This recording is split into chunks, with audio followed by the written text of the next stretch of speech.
खट्टा खाने वाली चुड़ैल। रात को अचानक राधिका मौसी को किचन से कुछ गिरने की आवाज आई। उन्होंने बाहर निकल के देखा तो किचन में उन्हें कोई सफेद साड़ी में दिखा। वो चीख पड़ी, हे भगवान, आलतू जलाल तू आई भला को टाल तू, आलतू जलाल तू आई भला को टाल तू। राधिका मौसी को चीखते सुनकर श्रवण बाहर आता है भागते हुए। अरे माँ, क्या हुआ? क्या देख लिया? दादी माँ आ गई क्या सपने में? अरे बेटा, रसोड़े में देख तो कौन है? श्रवण रसोड़े में झांक कर देखता है और उसे कोई नहीं दिखता अंदर। अब रसोड़े में तो कोई नहीं है माँ। कोई सफेद साड़ी में नहीं है क्या? नहीं माँ, कोई भी नहीं है। चिल्लम चिल्ली की आवाज सुनकर काजल भी वहां आ जाती है। अब क्या हो गया माँ जी? अरे बेटा, रसोड़े में एक चुड़ैल थी सफेद साड़ी में। अरे क्या कर रही थी वो अंदर? अरे बताया नहीं, कल आएगी ना तो पूछ लूंगी। चुड़ैल जी, आपका क्या प्लान है? माँ जी, रात बहुत हो गई है, आपने कोई बुरा सपना देखा होगा, चलिए सो जाइए। राधिका मौसी सोने तो चली जाती है, पर उनको रात भर नींद ही नहीं आती। वो कुछ भी उलझुल बातें सोचने लगती है। कहीं चुड़ैल की वजह से तो घर में टेंशन नहीं हो रहा, कहीं उसी की वजह से तो वो दादी नहीं बन पा रही। सुबह जब राधिका मौसी रसोड़े में छानबीन करती है तो पाती है कि नींबू का अचार गायब है।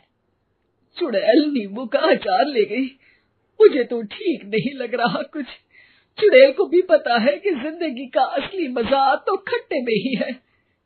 राधिका मौसी झट से श्रवण को फोन कर देती है। बेटा, मुझे समस्या समझ में आ गई है, हमें एक तांत्रिक की जरूरत है। अरे क्या बोल रही हो माँ, तांत्रिक की क्या जरूरत है? आप पूजा पाठ तो कर ही रही हो ना। आलतू जलालतू मंत्र सारे फालतू जैसे कुछ मंत्र पढ़ो, चली जाएगी अपने आप चुड़ैल।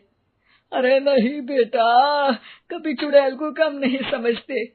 अरे तुझे पता भी नहीं चलेगा कि कभी वो छल करके काजल की जगह घर की बहू खुद बन जाएगी। क्या माँ, कुछ भी बोल रही हो? कहाँ काजल और कहाँ चुड़ैल? वैसे एक बात बताओ, काजल को अगर गाने के लिए बोल देना तो चुड़ैल काजल की आवाज सुनकर घर तो क्या, धरती लोग छोड़कर चली जाएगी।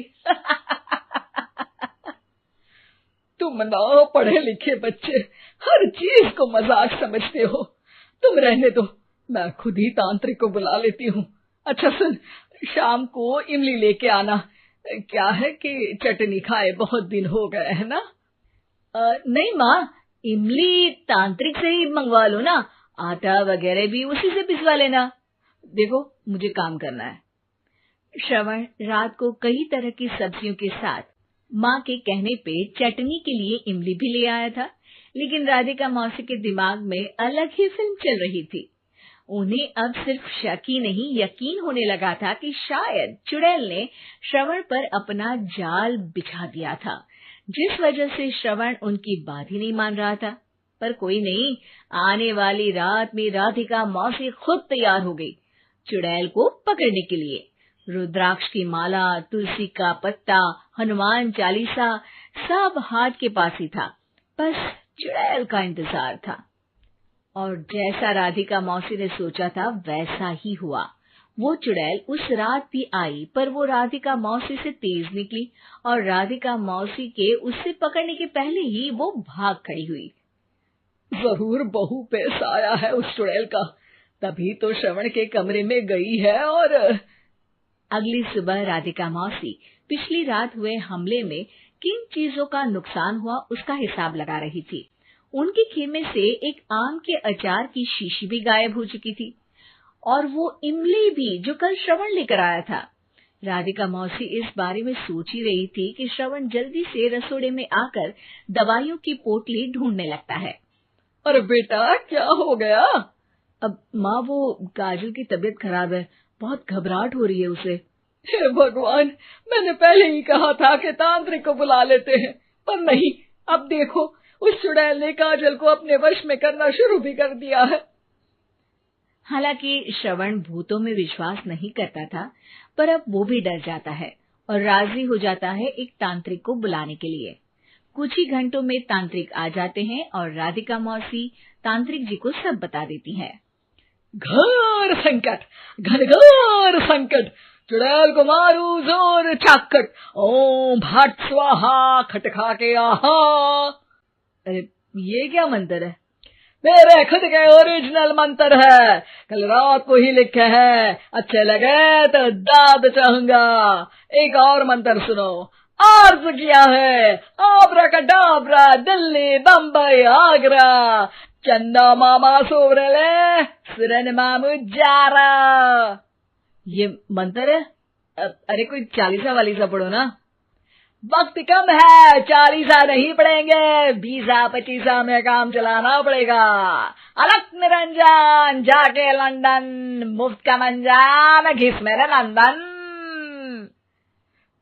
अरे जल्दी करो तांत्रिक जी, जल्दी करो। तांत्रिक अपने उल झलूल मंत्र पढ़ने लगता है। श्रवण को तांत्रिक पे शक होता है। वो अपने एक डॉक्टर दोस्त को कॉल कर देता है ताकि कोई अनहोनी हो तो इमरजेंसी में चीजें मैनेज हो जाए। तांत्रिक धुनी रमाता है, जिसकी वजह से कमरे में काफी धुआं हो जाता है और जिसकी वजह से बहू की घबराहट बढ़ जाती है। अब भागेगी चुड़ैल। हाँ। बहू खांसते हुए धुएं से बचने के लिए बाहर चली जाती है। अरे भाग रही है, भाग रही है। पीछे पीछे श्रवण भी जाता है। बहू एक सोफे पर बैठ जाती है। तभी डॉक्टर दोस्त आ जाते हैं और श्रवण को पानी लाने के लिए कहते हैं। थोड़े चेकअप के बाद डॉक्टर कहते हैं, मेरे हिसाब से जाप का काम पूरा हो गया है। क्या मतलब? अरे कुछ भी नहीं माँ, कोई चुड़ैल नहीं है, खुशखबरी है, अब दादी बनने वाली है। मगर वो सब अचार के डब्बे। श्रवण दोनों अचार के डब्बे अपनी माँ को दिखाता है, जो कि उनके बिस्तर के नीचे छुपे हुए थे। आपने सही बोला था माँ, वो चुड़ैल काजल ही थी जो खट्टा खा रही थी।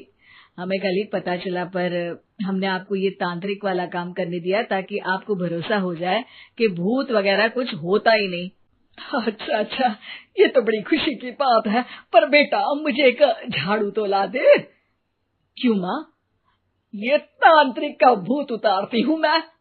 अब तांत्रिक राधा मौसी के डर से घर से भाग निकलता है और राधा मौसी उसके पीछे भागती है।